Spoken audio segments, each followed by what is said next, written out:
देख रहे हैं सुदर्शन न्यूज। नमस्कार, सुदर्शन न्यूज देख रहे हैं आप और मैं हूं आपके साथ वागीशा। बुलेटिन की शुरुआत कर रहे हैं। खबर उत्तराखंड से है, जहां उत्तराखंड राज्य को जल्द ही अपना स्टेट कैंसर इंस्टीट्यूट मिलने वाला है। जी हां, उत्तराखंड सरकार हल्द्वानी स्थित स्वामीनाथ कैंसर संस्थान को अपग्रेड करने की कवायद में जुटा हुआ है। हालांकि भारत सरकार की मदद से स्वामीनाथ कैंसर संस्थान को अपग्रेड कर स्टेट कैंसर इंस्टीट्यूट के रूप में डेवलप किया जा रहा है, जिससे कैंसर पीड़ित मरीजों को अन्य राज्यों की ओर रुख नहीं करना पड़ेगा। वहीं अपर सचिव चिकित्सा आशीष श्रीवास्तव ने कहा कि हल्द्वानी स्थित स्वामीनाथ कैंसर संस्थान को स्टेट कैंसर इंस्टीट्यूट के रूप में डेवलप किए जाने के लिए इक्विपमेंट की आवश्यकता है। उन सभी इक्विपमेंट के लिए टेंडर प्रक्रिया भी इसी महीने के पहले सप्ताह में जारी कर दी जाएगी।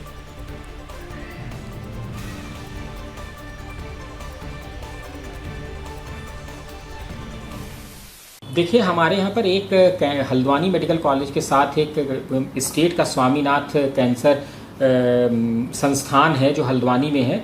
उसको इस समय वर्तमान में हम अपग्रेड कर रहे हैं भारत सरकार की है मदद से, और उसको अब स्टेट कैंसर इंस्टीट्यूट के रूप में इस समय बढ़ावा दिया जा रहा है। और उसका इस समय टेंडर फ्लोट हो रखा है और इक्विपमेंट्स के जो स्पेसिफिकेशंस हैं वो ऑलमोस्ट फाइनलाइज हो गए हैं। और मुझे उम्मीद है कि इस जो जुलाई का प्रथम सप्ताह है उसमें जो है उसके टेंडर्स भी निकल जाएंगे जो इक्विपमेंट खरीदने हैं, तो उसको हम पूरा अपग्रेड कर रहे हैं।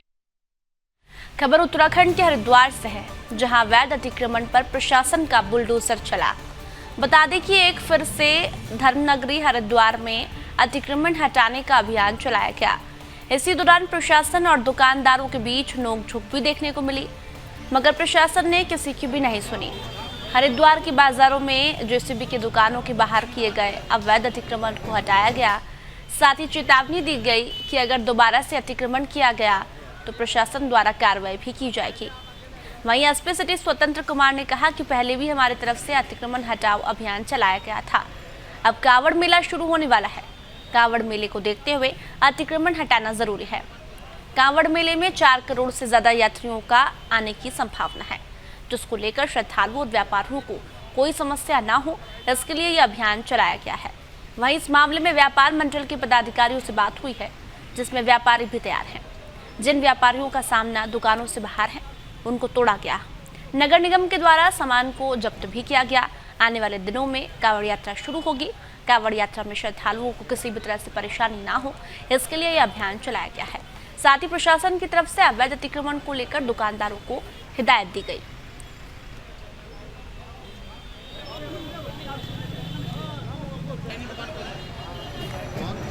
अतिक्रमण अभियान अनवरत जारी है। शुरू में भी अतिक्रमण अभियान चलाया गया था। अब हमारा कांवड़ शुरू होने वाला है। कांवड़ को ध्यान में रखते हुए अतिक्रमण काटना बहुत ज़रूरी है, क्योंकि इस बार काफ़ी मात्रा में कांवड़ियों के आने की आशा है।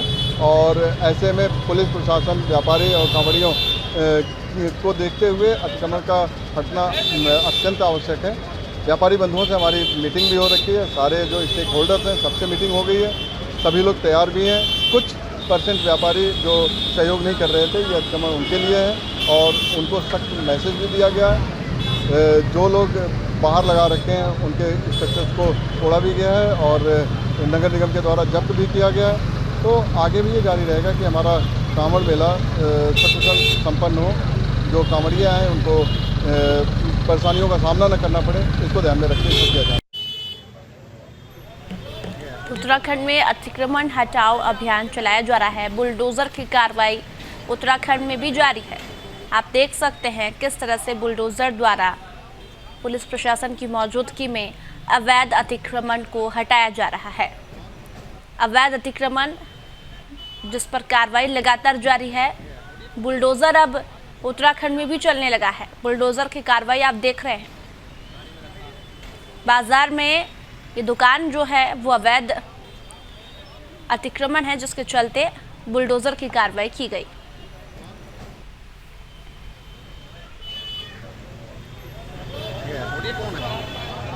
खबर उत्तराखंड से है, जहां कुमाऊं क्षेत्र के पहाड़ी जनपद बागेश्वर से गौवशी जानवरों की तस्करी का कारोबार लगातार जारी है। बागेश्वर से भैंसों की तस्करी करते हुए अमरकोट के ग्रामीणों ने उधम सिंह नगर से एक वाहन से 5 भैंसों की तस्करी करते हुए 2 लोगों को पकड़कर कोतवाली बागेश्वर पुलिस को सौंपा है। बागेश्वर के स्थानीय बजरंग दल के नेता और हिंदू जागरण मंच के नेताओं ने अमरकोट के ग्रामीणों को बधाई देते हुए कोतवाली पुलिस बागेश्वर से गौवंशी तस्करों पर कठोर कार्रवाई की मांग की है। वहीं अमरकोट के ग्रामीणों का कहना है कि पहाड़ के ग्रामीण इलाकों से मैदानी जनपदों में गौवंशीय पशुओं की तस्करी का कारोबार लंबे समय से चल रहा है। ग्रामीणों के सामूहिक प्रयास से 5 गौवंशीय जानवरों को तस्करी करते हुए पकड़ा गया है। साथ ही बजरंग दल के नेता विजय परिहार ने बागेश्वर के ग्रामीणों से अपील की है कि गांवों से गौवंशी पशुओं को तस्करों को न बेचें। बागेश्वर के स्थानीय स्तर पर हिंदू जागरण मंच सभी गौवंशी पशुओं को पाल रहा है। हमें इन पशुओं को साथ ही गौवंशी तस्करों पर कठोर कार्रवाई की मांग की गई है। थाने पुलिस के विवेचना प्रभारी खुशवंत सिंह का कहना है कि मामले को दर्ज कर लिया गया है। फिलहाल ग्रामीणों की तहरीर के आधार पर कार्रवाई की जा रही है। ग्राम अमरकोट कोर्ट में कल रात्रि को ग्राम वालों ने एक पिकअप में 5 भैंसें पकड़ी हुई थी, जिसमें वो लेके थाने आए हैं और उन्होंने तहरीर दी है जिसमें आवश्यक वैधानिक कार्रवाई की जाएगी। इसमें 5 भैंसें ला रहे थे, अभी जो है इसमें विवेचना चल रही है और जो भी चीज़ें सामने आएंगी वो सबूत होंगे। विश्व हिंदू परिषद यहाँ पर गौशाला खोलने के लिए एक नीति के तहत कार्य कर रहा है। अगर कोई भी अगर आप अपनी गाय का पालन नहीं करते हैं, अपनी भैंसों का वो नहीं करते, तो आप विश्व हिंदू परिषद को ये ध्यान कर सकते हैं और हम लोग उसका पुरजोर जब तक वह अपनी अंतिम सांस नहीं लेती है हम तब तक उसको पालेंगे। और गौवंश का हमने अभी बहुत सारी योजनाएं हैं, उसके तहत हम कार्य करेंगे। हम इसका पुरजोर विरोध करेंगे। हम चाहेंगे जो आज ये 5 भैंसें पकड़ेंगी है, प्रशासन से विनम्र निवेदन है, कृपया जो ये तस्कर हैं इनके खिलाफ कठोर कार्रवाई करें। खबर उत्तराखंड के लालकुआ से है, जहां गोला नदी के किनारे बसे लोगों को भूकटाव से बचाने के लिए वन विभाग और जिला प्रशासन ने कमर कस ली। बता दें कि यहां जिलाधिकारी धीराज सिंह गर्ब्याल और डीएफओ तराई पूर्वी संदीप कुमार के संयुक्त नेतृत्व में नदी में तटबंध का निरीक्षण किया गया। इसी दौरान जिलाधिकारी ने वन विभाग के अधिकारियों को निर्देशित करते हुए कहा कि मानसून सीजन से पहले ही सभी व्यवस्था दुरुस्त कर ली जाए। उन्होंने कहा कि आपदा जैसी समस्या से निपटने के लिए कंट्रोल रूम बनाए गए हैं, जहां 24 घंटे लोग मदद मांग सकते हैं। साथ ही जिले में 43 कंट्रोल रूम बनाए गए हैं। इसके अलावा 16 वायरलेस सिस्टम से कंट्रोल रूम को कनेक्ट किया गया। उन्होंने जानकारी देते हुए कहा कि श्रीलंका टापू में रहने वाले लोगों के लिए राशन उपलब्ध करवाया गया है और भू कटाव से बचने के लिए जल्द से जल्द तटबंध बनाए जाए। इसके लिए कार्यदायी संस्थाओं को भी कहा गया है। वहीं डीएफओ संदीप कुमार ने जानकारी देते हुए कहा कि भू कटाव और किसी भी अप्रिय घटना से लोगों को बचाया जा सके, इसको लेकर व्यापक स्तर पर तैयारियां की गई है। इसके अलावा कार्य प्रगति पर है।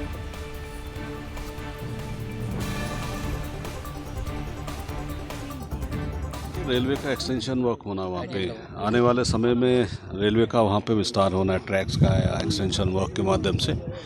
तो चूँकि जो लोग वहाँ पे बसे हैं वो रेलवे की भूमि पे है, तो हमेशा ये कहा जाता है कि ऐसी भूमि जो सरकारी भूमि है, खासकर रेलवे हो या अन्य डिपार्टमेंट हो जिसमें फ्यूचर में एक्सटेंशन का काम होना हो, तो ऐसी भूमि पे बसने से अपने आप को बचाना चाहिए, क्योंकि अंततोगत्वा जब भी एक्सटेंशन का काम होगा तो उन लोगों को हटना पड़ेगा।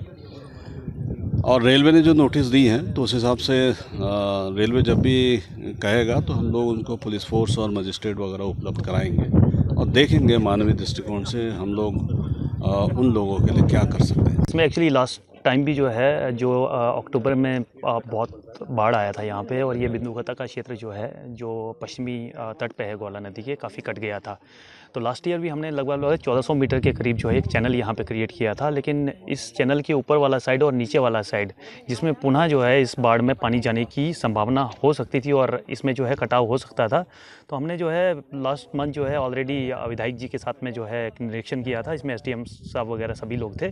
तो ये फिर हमने जो है इसमें फैसला किया था कि इसको जो है ऊपर वाला साइड को जो है अच्छी तरह से चैनल जो है डबल चैनल बना दिया जाए और इसमें जो है स्पर जो हैं वो भी बनाए जाएं। तो इसमें हमने लगभग अभी 1200-1300 जो है मीटर जो चैनल है उस पर कार्रवाई जो है वो गतिमान है, और एट द सेम टाइम हमने 2 स्पर्ज जो हैं बनाए हैं ताकि जब पानी की चोट हो तो वो उसको डिफ्लेक्ट कर सके। तो इसमें अभी तक जो है हमारी तरफ से तो काम जो है तेज़ी से किया जा रहा है, और यही हमारी जो प्रयास रहेगा कि एटलीस्ट जो है इस बार जो बिंदु खत्ता का एरिया है और जो आबादी क्षेत्र है उसमें भू कटाव ना हो।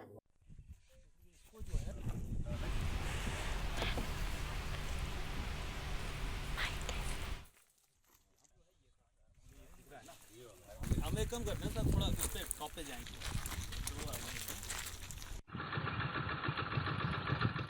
खबर उत्तराखंड के रामनगर से है, जहां रामनगर में स्थित श्री नागा बाबा मंदिर परिसर से भगवान जगन्नाथ की विशाल शोभा यात्रा बैंड बाजे के साथ नगर में निकाली गई। शोभा यात्रा में श्रद्धालुओं ने बढ़ चढ़कर भागीदारी की। बता दें कि यात्रा के आयोजक शरद मेहरोत्रा ने कहा कि लगातार 23 सालों से इस यात्रा का आयोजन किया जा रहा है। पिछले साल भी कोविड के चलते इस यात्रा का आयोजन नहीं किया गया था। उन्होंने कहा कि नगर में भ्रमण के बाद मंदिर परिसर पहुंचकर पूजा अर्चना की गई, जिसके बाद प्रसाद वितरण के बाद यात्रा का समापन किया गया। शोभा यात्रा का नगर के कई स्थानों पर भव्य स्वागत भी किया गया। इस मौके पर महाराज रामेश्वर गिरीश जी, शरद मेहरोत्रा, मानव टंडन, कई लोग मौजूद रहे।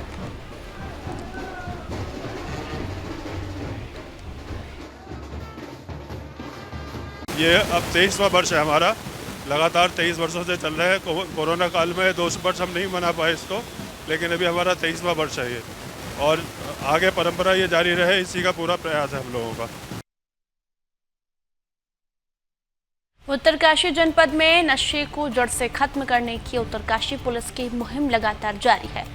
पुलिस एक के बाद एक नशा सौदागर को सलाखों के पीछे पहुंचा रही है। बता दें कि पुलिस अधीक्षक उत्तरकाशी श्री अर्पण यदुवंशी की तरफ से उत्तरकाशी जनपद में नशे को जड़ से खत्म करने के लिए सभी क्षेत्राधिकारी, थाना प्रभारी, एसओजी व एडीटीएफ को एक्टिव मोड पर रखा गया।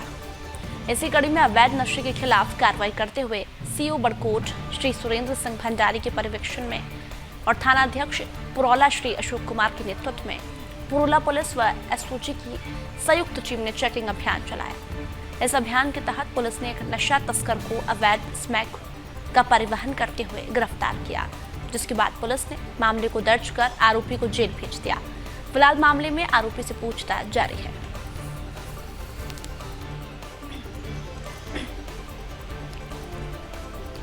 खबर उत्तराखंड से है, जहां मानसून की शुरुआत से ही प्रदेश में चुनौतियां भी बढ़ गई है।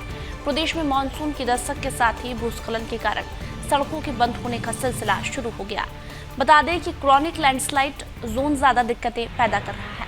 शुक्रवार को चमोली जिले में सिरहो बगड़ में फिर मलबा आने से ऋषिकेश बद्रीनाथ राष्ट्रीय राजमार्ग NH58 फिर अवरुद्ध हो गया।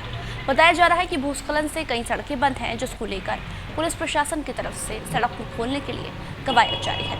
इसके अलावा 9 राज्य हाईवे, 10 मुख्य जिला मार्ग, 4 अन्य जिला मार्ग, 40 ग्रामीण सड़कें और PMGSY के तहत 20 सड़कें पहाड़ियों से मलबा और बोल्डर आने से अवरुद्ध हो गई। बंद सड़कों को खोलने के काम में कुल 279 JCB लगाई गई है। इनमें सबसे ज्यादा 113 मशीनों को नेशनल हाईवे पर लगाया गया। इधर राज्य आपातकालीन परिचालन केंद्र के अनुसार भारी वर्षा से कुछ जिलों में पेयजल और विद्युत आपूर्ति बाधित हुई है, जिन्हें सुधारने का काम किया जा रहा है। इसके अलावा नदियों के जलस्तर में भी बढ़ोतरी दर्ज की गई।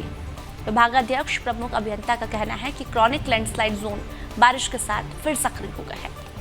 विभाग की ओर से बंद सड़कों को कम से कम समय में खोलने के प्रयास किए जा रहे हैं। मुख्यालय स्तर से इनकी लगातार मॉनिटरिंग की जा रही है। वहीं सड़क अवरुद्ध होने से लोगों को आने जाने में परेशानी हो रही है। लोगों को अपने गंतव्य तक पहुंचने में काफी परेशानियों का सामना करना पड़ता है।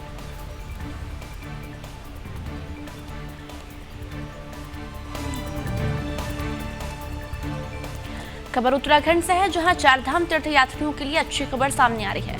बता दें कि चारधाम यात्रा में श्रद्धालुओं की संख्या सामान्य होने से शुक्रवार से केदारनाथ धाम में तीर्थयात्रियों के लिए मंदिर के गर्भगृह में प्रवेश पर प्रतिबंध समाप्त कर दिया गया। अब श्रद्धालु गर्भगृह में जाकर बाबा केदार के दर्शन कर रहे हैं। बद्रीनाथ केदारनाथ मंदिर समिति ने गर्भगृह में प्रवेश कर प्रतिबंध हटा दिया।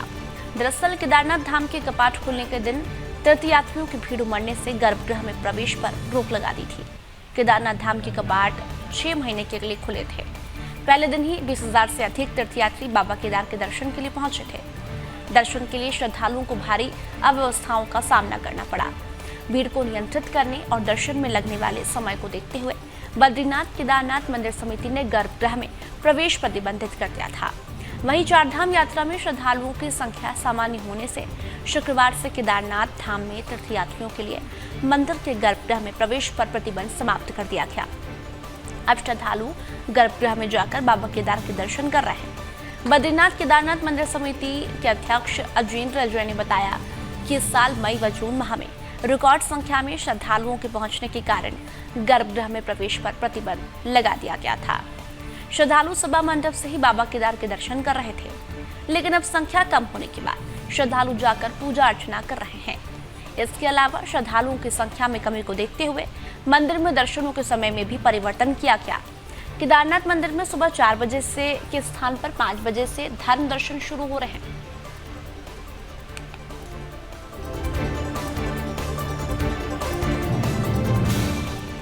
शहर के नागरिकों से जुड़ी सुविधाओं को बेहतर करने के लिए अपर मुख्य सचिव नगर निगम और शहरी विकास विभाग के अधिकारियों के साथ बैठक की गई।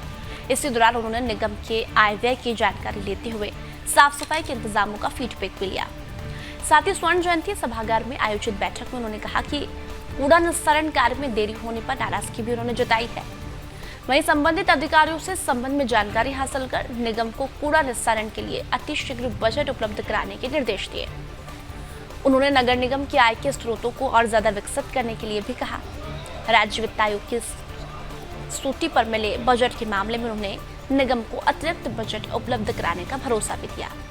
साथ ही निगम के पार्षद अपर मुख्य सचिव से मुलाकात करने पहुंचे। उन्होंने राज्य वित्त से जुड़े बजट में बढ़ोतरी नहीं होने की नाराजगी जाहिर की। बजट की कमी से विकास कार्य प्रभावित होने की बात कही। मौके पर आवासीय और व्यावसायिकों को लेकर भी अधिकारियों द्वारा समीक्षा की गई। साथ ही अपर मुख्य सचिव ने ऋषिकेश क्षेत्र में नगर निगम से जुड़ी व्यवस्थाओं का हाल जानने के लिए अधिकारियों की बैठक ली।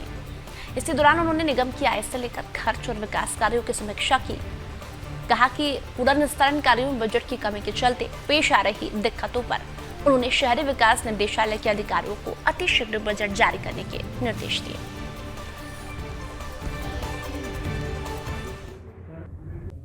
तो हम लोग यहाँ निदेशालय के भी अधिकारी आए थे, शासन के भी लोग थे और नगर निगम के अधिकारी थे। एक पर्पस ये था इस बैठक का कि अगर आपस में कोई कुछ इश्यूज़ हैं तो उसका निराकरण एक साथ बैठ के किया जा सके, एक साथ मतलब जिससे कि समय ना लगे। नंबर 2, यहाँ पे सबसे बड़ा इशू किसी भी नगर पालिका में है, नगर निगम में है, जो यहाँ भी है, वो सॉलिड वेस्ट मैनेजमेंट का है, जिसपे कि अभी और उसमें भी सॉलिड वेस्ट मैनेजमेंट में 2 तरह की होती है। एक तो जो लिगेसी वेस्ट है, जो पुराना वेस्ट है, उसके ट्रीटमेंट और डिस्पोजल का, और एक जो नए जगह हम बना रहे हैं जहाँ की कूड़ा जो कलेक्ट होता है शहर का, वो जाएगा। ये सबसे बड़ी समस्या है यहाँ की। तो उसके लिए कार्रवाई चल रही है। गवर्नमेंट ऑफ इंडिया से भी स्वीकृति प्राप्त हुई है, उसकी टेंडरिंग प्रोसेस है। हमें आशा है कि अगले कुछ समय में इसका समाधान हमें दिखना चाहिए ग्राउंड पे। दूसरी समस्या है जो इंफ्रास्ट्रक्चर की है और जो नगर निकायों को अपने सेल्फ सस्टेनेबल बनने की है कि किस प्रकार हम अपनी आय बढ़ाएं जिससे कि हम अपनी गतिविधियों को संपादन कर सकें।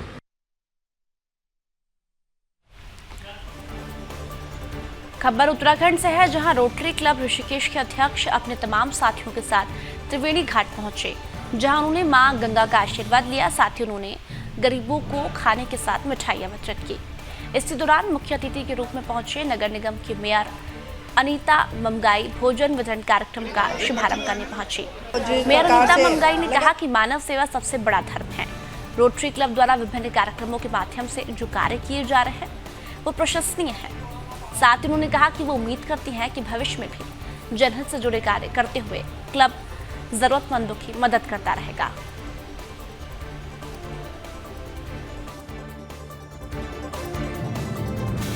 सरकार से लगातार समाज में उल्लेखनीय कार्य रोटरी क्लब ऋषिकेश द्वारा किए जा रहे हैं, उनकी मैं भूरी भूरी प्रशंसा करती हूं, क्योंकि मैंने कोरोना काल में भी देखा, चाहे उसमें जितेंद्र बरथवाल जी का कार्यकाल रहा हो, उसमें नितिन गुप्ता जी का कार्यकाल रहा हो, और बीच में थोड़ा सा कार्यकाल में कुछ गैप हो गया जहाँ बहुत ज़्यादा गतिविधियाँ नहीं रह पाई मेरी।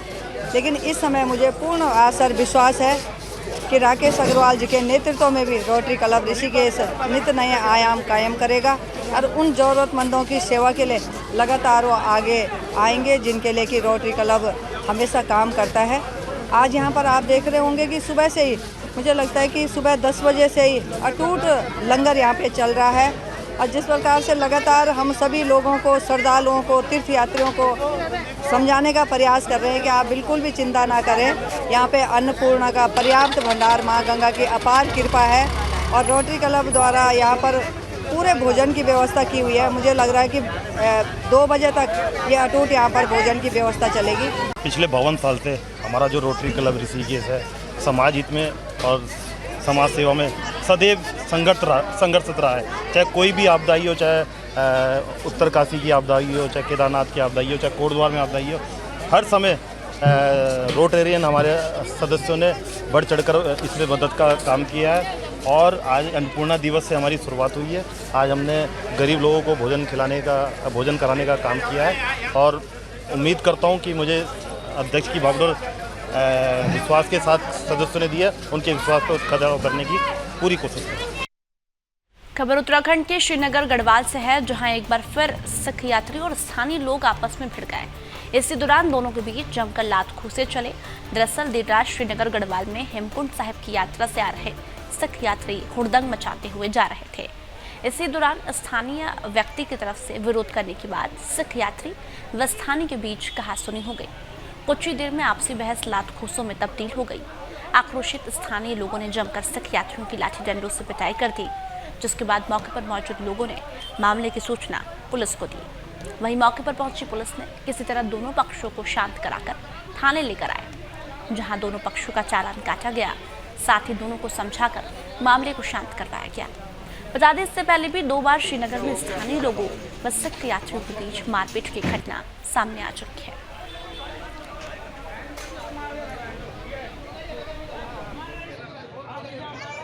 ये मोटरसाइकिल बाइकों में आ रहे हैं, इन पे एक तो अंकुश लगाया जाए कि ये शालीनता से आपने आए। सभी नहीं होता, ये हम ये नहीं करें, हर यात्रा ऐसे होता है। लेकिन कुछ लोग ये मोटरसाइकिलों में जाते हैं, ये यात्रा करने नहीं आते हैं। इनका अपनी मौज मस्ती करना होता है। अगर थोड़ा सा पुलिस से मारपीट उतार हो जाते हैं, जो कि निंदनीय है। अगर ऐसी घटनाएं ऐसी होती हैं तो हम इसका पुरजोर विरोध करेंगे। व्यापार सभा इसका पुरजोर विरोध करेगी, और आए दिन अगर ऐसे घटनाएं अगर दोबारा होगी तो हम व्यापार सभा को बंद भी करवाएंगे, और इसमें हम वृहद आंदोलन भी करेंगे। ये हमने हो सकता है ऐसे कह दिया। सिख लोग जो आते हैं तो यहाँ पर लोगों से कुछ आपस में उनकी बोलचाल हुई, तो हल्की फुल्की मारपीट जो भी हुई है, तो उसमें कार्रवाई आगे जो है 151 में उनको चालान कर दिया गया है। कल पूरे पेश कर दिया जाएगा। बाकी अभी स्थिति सही बनी है।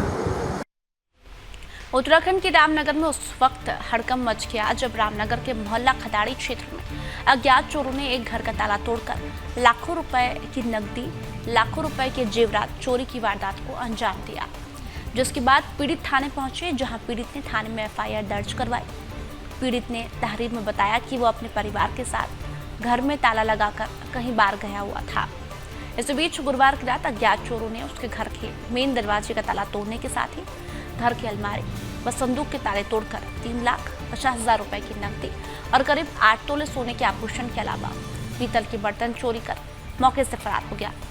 फिलहाल पुलिस आरोपियों की तलाश में जुटी हुई है।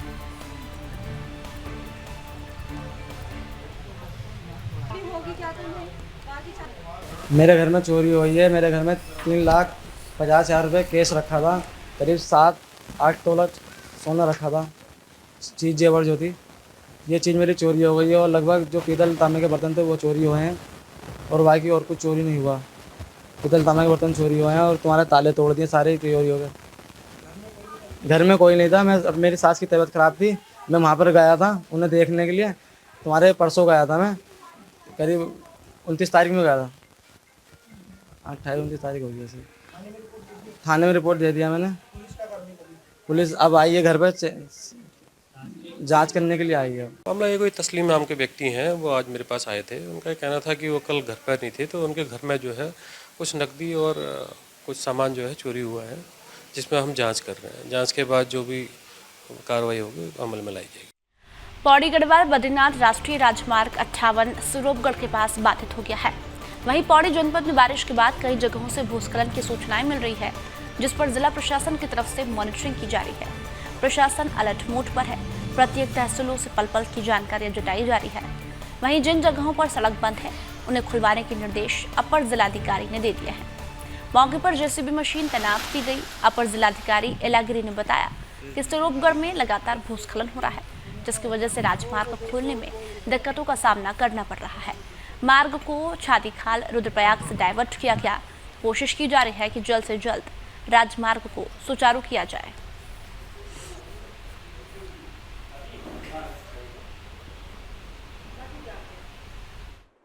इसमें अभी हमने बात किया था एनएच की, तो एनएच रूट पे आके लोग वहाँ लगे हुए हैं, लेकिन वो बता रहे हैं कि लगातार स्लाइड नीचे आ रहा है, जिसकी वजह से थोड़ा काम में व्यवधान हो रहा है, लेकिन ये रोड खुल जाएगा, जल्दी ही रोड खुल जाएगा। हाँ, इसके लिए अगर देर होता है तो सारी व्यवस्थाएं जिलाधिकारी महोदय के निर्देश से हो रखी हैं, उसमें फूड पैकेट्स वगैरह सबका ही इंतजाम है, तो ये एसडीएम श्रीनगर वहाँ देख रहे हैं।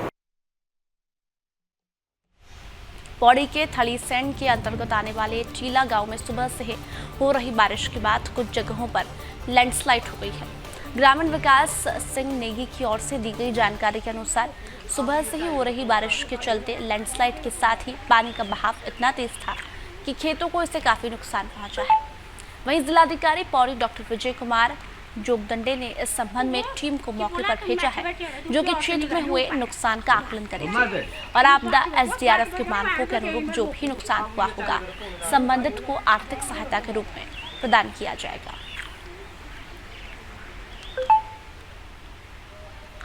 थलीसैंड में टीला ग्राम पंचायत में अभी सुबह से कुछ विजुअल्स आ रहे, शिकायत प्राप्त हो रही है कि वहाँ पर जो है कुछ लैंडस्लाइड हो गया है और उसमें कुछ मकानों के सामने मलबा भी आ गया है। किसी का जीवित हानि क्षति नहीं हुआ है अभी तक और किसी का भवन का क्षति भी नहीं हुआ है। फिर भी एक टीम जो है वहाँ पर भेजकर जो भी क्षति हुआ है उसका आकलन के लिए एक टीम भेजकर उसका आकलन किया जाएगा और उसके पश्चात जो भी आर्थिक सहायता आपदा के एसडीआरएफ के मानकों के अनुरूप उनका अनुमन्य है वो स्वीकृत करते उनको धनराशि उपलब्ध कराई जाए। और बुलेटिन में फिलहाल इतना ही। आप देखते रहिए सुदर्शन न्यूज। जय हिंद।